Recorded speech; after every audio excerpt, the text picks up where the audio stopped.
आज शनिवार का दिन है। आप सुने शनि भगवान की व्रत कथा। बचपन से ही शनि भगवान श्री कृष्णा का परम भक्त थे। वो श्री कृष्णा के अनुराग में निमग्न रहा करते थे। वयस्क होने पर इनके पिता ने चित्ररथ की कन्या से इनका विवाह कर दिया था। उनकी पत्नी सती साध्वी और परम तेजस्विनी थी। एक रात वो ऋतु स्नान करके पुत्र प्राप्ति की इच्छा से शनि के पास पहुंची, पर यह श्री कृष्णा के ध्यान में निमग्न थे।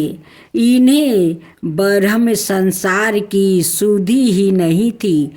पत्नी प्रतीक्षा करके थक गई। उसका ऋतुकाल निष्फल हो गया, इसलिए उसने क्रोध होकर शनिदेव को श्राप दे दिया कि आज से जिसे तुम देख लोगे वो नष्ट हो जाएगा। ध्यान टूटने पर शनिदेव ने अपनी पत्नी को मनाया। पत्नी को भी अपनी भूल पर पछतावा हुआ, किंतु श्राप के प्रतिकार की शक्ति उसमें नहीं थी। तभी से शनि देवता अपना सिर नीचे करके रहने लगे, क्योंकि वो नहीं चाहते थे कि इनके द्वारा किसी का नष्ट हो। शनि का आदि देवता प्रजापति ब्रह्मा और पर्याधि देवता यम है। इनका वर्ण कृष्णा वाहन गिद्ध और रथ लोहे का बना हुआ है। यह एक एक राशि में 30-30 महीने तक रहते हैं। यह मकर और कुंभ राशि के स्वामी है और इनकी महादशा 16 वर्ष की होती है। ज्योतिषी शास्त्र के अनुसार शनि ग्रह यदि कहीं रोहिणी संकट भेदन कर दे तो पृथ्वी पर 12 वर्ष घोर दुर्भिक्षा पड़ जाए और प्राणियों का बचना ही कठिन हो जाए। शनि ग्रह जब आने वाला था तब ज्योतिषियों ने महाराज दशरथ से बताया कि यदि शनि का योग आ जाएगा तो प्रजा अन्न जल के बिना तड़प तड़प कर मर जाएगी।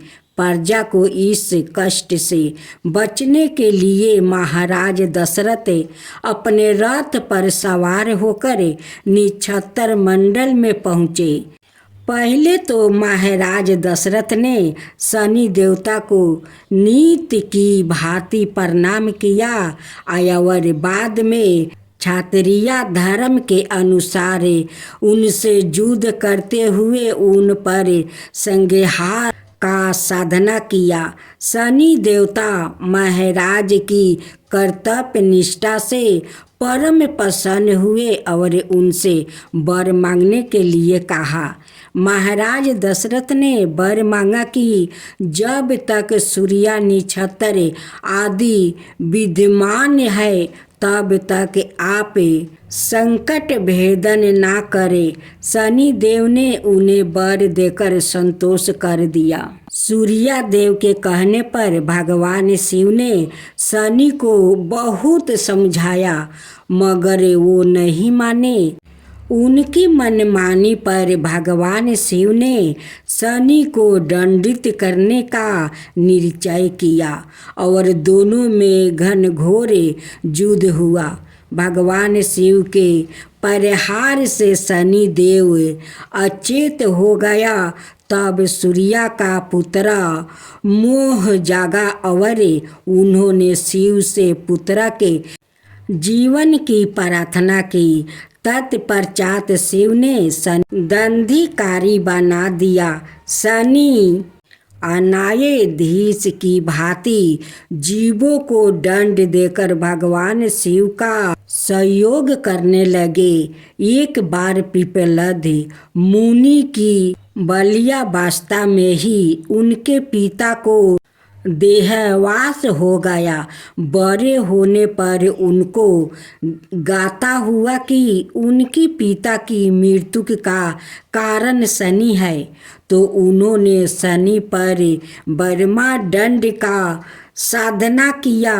उनके प्रहार सहने में असमर्थ शनि भगवान ने लगे विकलज्ञ होकर शनि भगवान शिव से प्रार्थना करने लगे। भगवान शिव ने प्रकट होकर पिप्पलद मुनि को बोध कराया कि शनि तो केवल दृष्टि नियमों का पालन करते हैं। यह जानकर पिप्पलद ने शनि को क्षमा कर दिया। शनि देव के कारण गणेश जी का सिर छेदन हुआ। शनि देव के कारण राम जी को वनवास हुआ था। रावण का संहार शनि देव के कारण हुआ था। शनि देव के कारण पांडवों को राज्य से भटकना पड़ा। शनि देव के क्रोध के कारण विक्रमादित्य जैसे राजा को कष्ट झेलना पड़ा। शनि देव के कारण राजा हरिश्चंद्र को दर दर की ठोकर खानी पड़ी। राजा नल और उनकी रानी दमयंती को जीवन में कई कष्टों का सामना करना पड़ा था। शनि की शांति के लिए मृत्युंजय जप, नीलम धारण और ब्राह्मण को तिल, उड़द, भैंस, लोहा, तेल, काला वस्तु, नीलम, काली गौ, जूता, कस्तूरी और सौरन का दान देना चाहिए। अब व्रत की पूजा विधि ऐसी मान्यता है कि यह व्रत लगातार 21 मंगलवार तक करने से ही इच्छित फल प्राप्ति होता है। व्रत के दिन सूर्य उदय से पहले स्नान करके घर के ईशान कोने में एकांत स्थान पर हनुमान जी की मूर्ति या चित्र स्थापित करें। मंगलवार का व्रत पूजा लाल कपड़े पहनकर ही करना चाहिए। इसके बाद हाथ में पानी लेकर व्रत का संकल्प करें। अब हनुमान जी की मूर्ति के सामने घी का दीपक जलाए और फूल, कमल, गेंद, सूरजमुखी चढ़ाए। अब रुई में चमेली का तेल लेकर भगवान के आगे रखे या ऊन पर चढ़ाए या तिल के तेल में मिला हुआ सिंदूर हनुमान जी को लेपना अच्छा होता है। चंदन को घिस कर केसर में मिलाए और इसे हनुमान जी को लगाए। इसके बाद मंगलवार व्रत कथा पढ़े।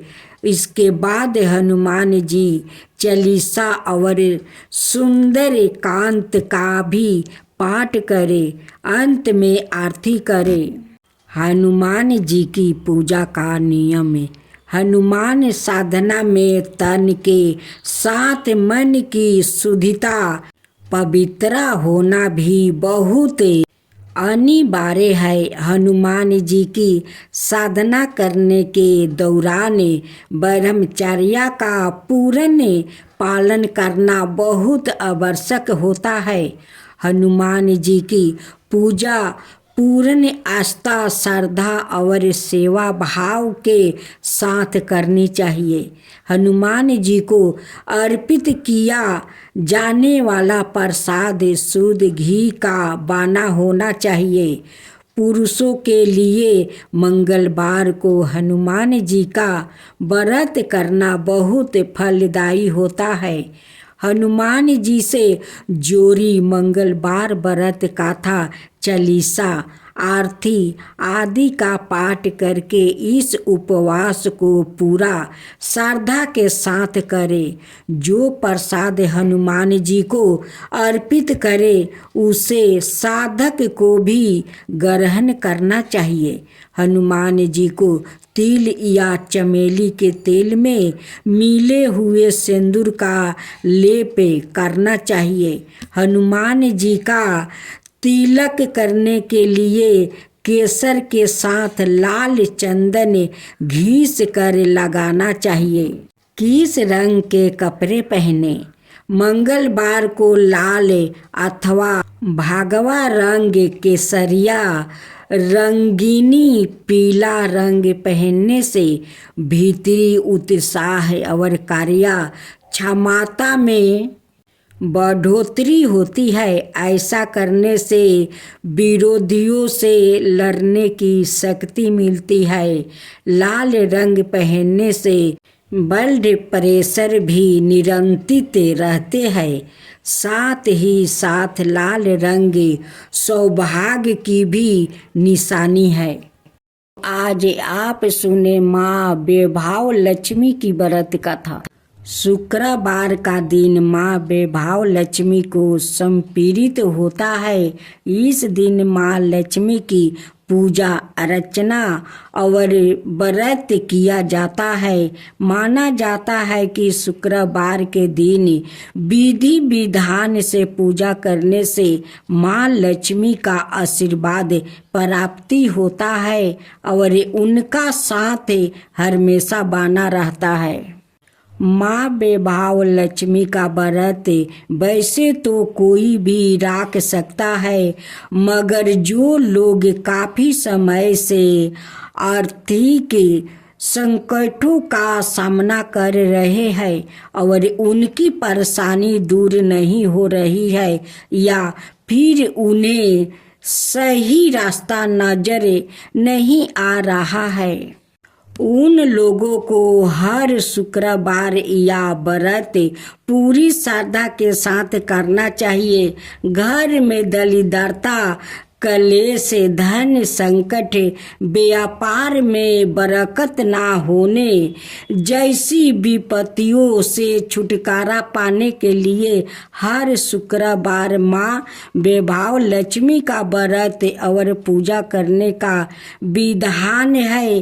कहा जाता है कि अगर लंबे समय के बाद भी किया जा रहे प्रयासों के बाद भी अगर कोई काम नहीं बन पा रहा है तो व्यक्ति को वैभव लक्ष्मी का व्रत जरूर करना चाहिए।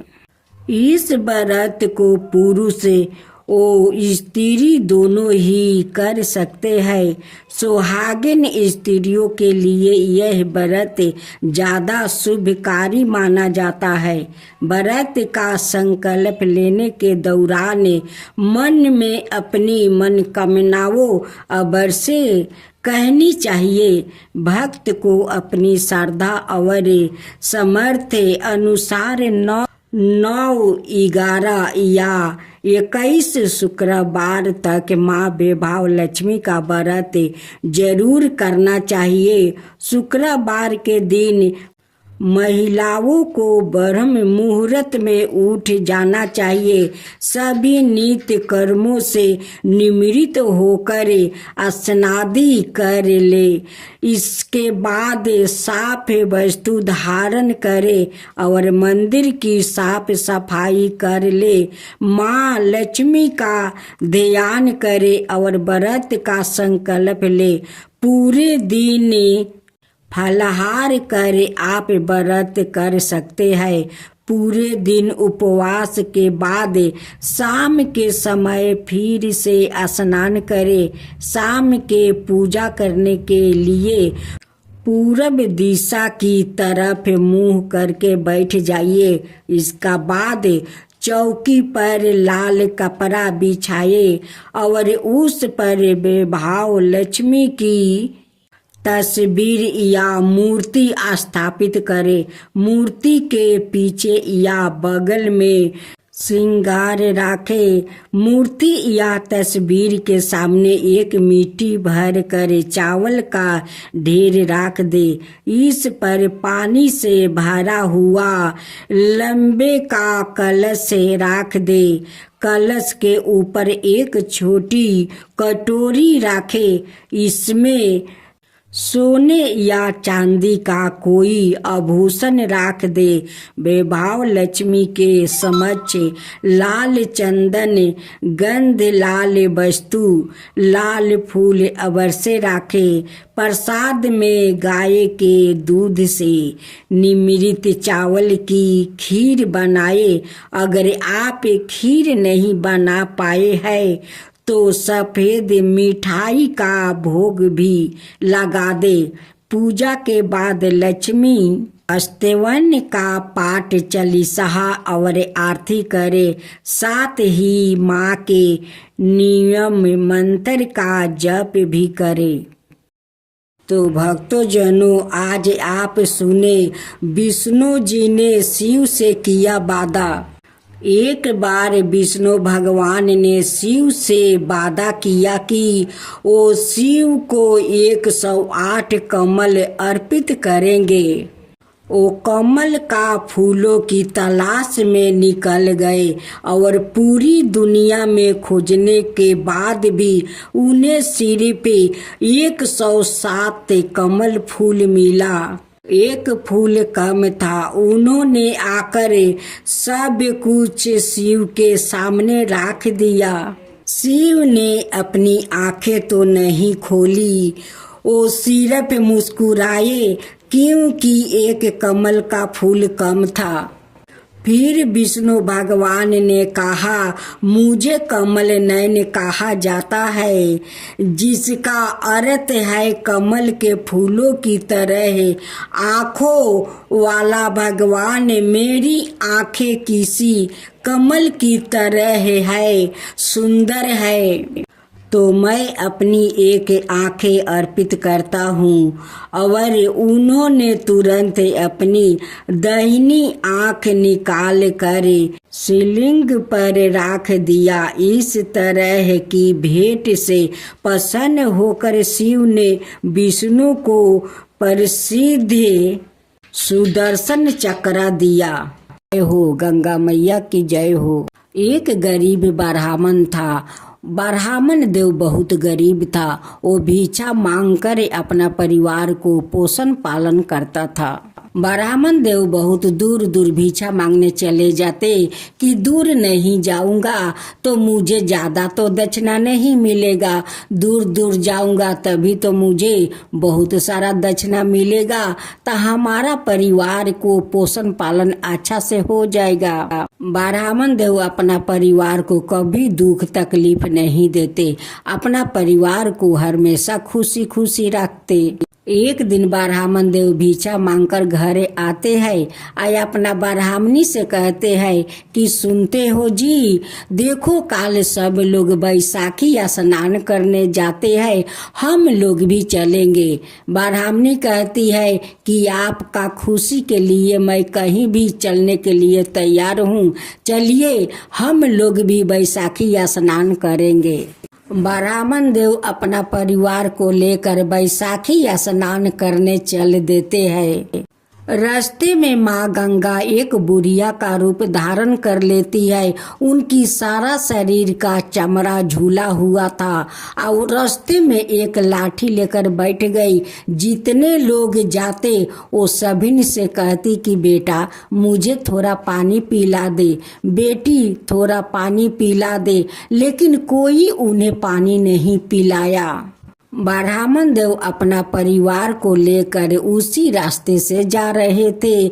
जब उस बूढ़ी माँ के पास पहुँचा, बूढ़ी माँ कहने लगी कि बेटा मुझे बहुत जोर का प्यास लगा है, देख मेरा गला सूखा गया है, कोई मुझे पानी नहीं देता है, बेटा तू पानी पिला देगा। ब्राह्मण देव कहने लगे कि माता मैं जरूर आपको पानी पिला दूंगा, आप इस धूप में क्यों बैठी हो माता? देखिए बैसाख का धूप चल रहा है, नीचे धूल गर्म हो गया है। आप उस कदम का गाछ के पास चलिए, वहीं पर आप बैठिए, मैं आपके लिए पानी लेकर आता हूँ। ब्राह्मण देव जाते हैं, एक चुकिया में पानी लेकर आते हैं और उससे बूढ़ी माँ को पानी पिला देते हैं। बूढ़ी माँ पानी पी कर उनकी आत्मा को शांति मिल जाता है। बूढ़ी माई पानी पी कर उस ब्राह्मण को बहुत बहुत आशीर्वाद देने लगती है।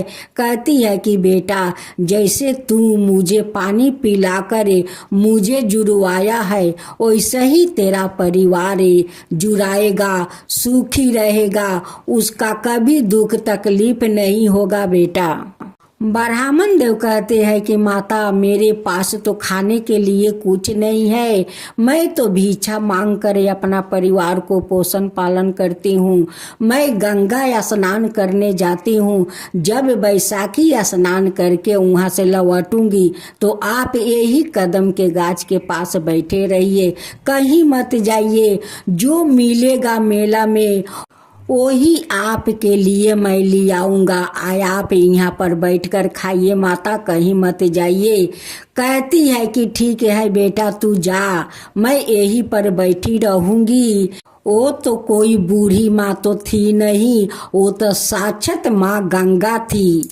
ब्राह्मण देव अपना परिवार को लेकर जाते हैं, बैसाखी गंगा स्नान करते हैं।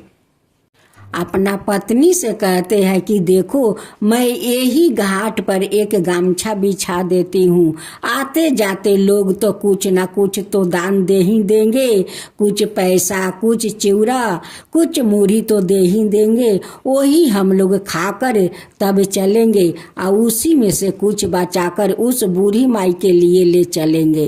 ब्राह्मण देव वही पर गमछा बिछाकर बैठ जाते हैं।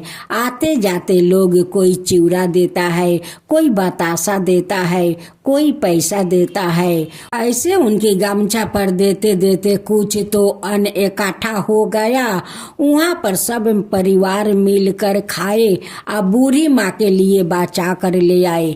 जब ब्राह्मण देव अपना परिवार को लेकर आते हैं, उस कदम के पेड़ के पास जाते हैं, देखते हैं कि बूढ़ी माई तो यहाँ पर नहीं है। ब्राह्मण देव कहने लगे कि बूढ़ी माई तो चल नहीं पा रही है, बूढ़ी माँ कहाँ चली गई ये धूप में?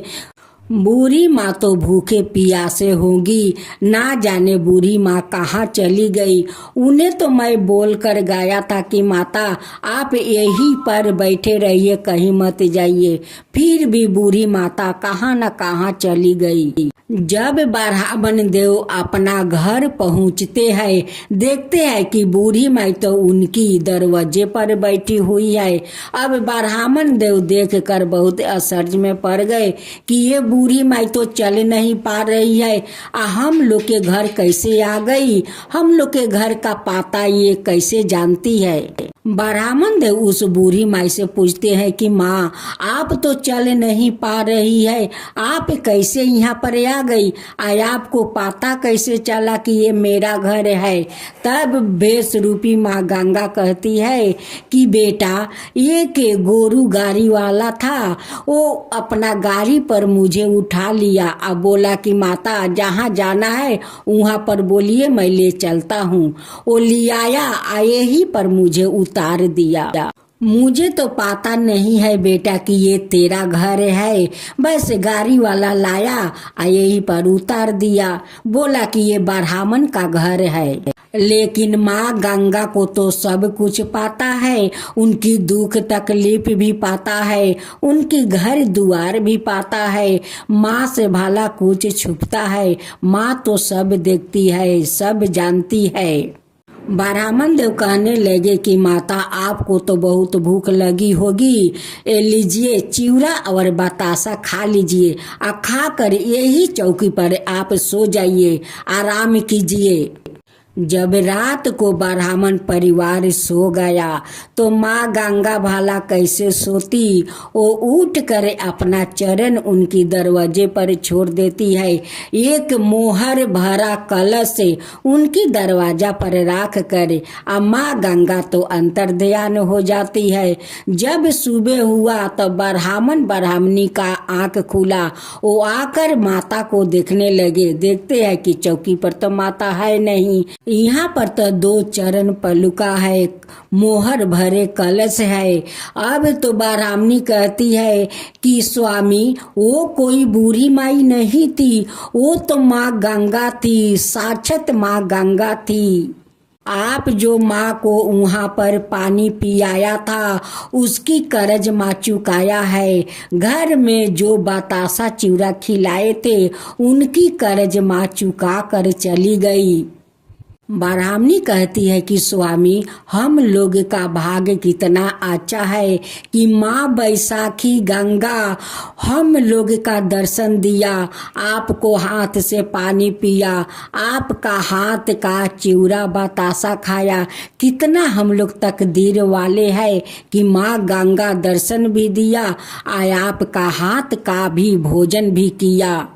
इतना सारा धन माँ देकर गए कि ये धन हम लोग के कभी शेष नहीं होगा। अब ब्राह्मण ब्राह्मणी बहुत अच्छा अपना महल बना लेते हैं। अब वो लोग आज़ाद से रहने लगा। सारा दुख तकलीफ माँ गंगा लेकर चली गई और उनकी घर में धन भर गई। हे माँ गंगा, जैसे आप उस ब्राह्मण को दर्शन दिया, उनकी हाथ से भोजन किया, वैसा ही सबका ऊपर कृपा कीजिए, सबका दर्शन दीजिए। हे माँ गंगा, सब कोई का दर्शन दीजिए, वैसा ही सबका घर में धन भर दीजिए। माँ गंगा की जय हो, माँ गंगा की जय हो।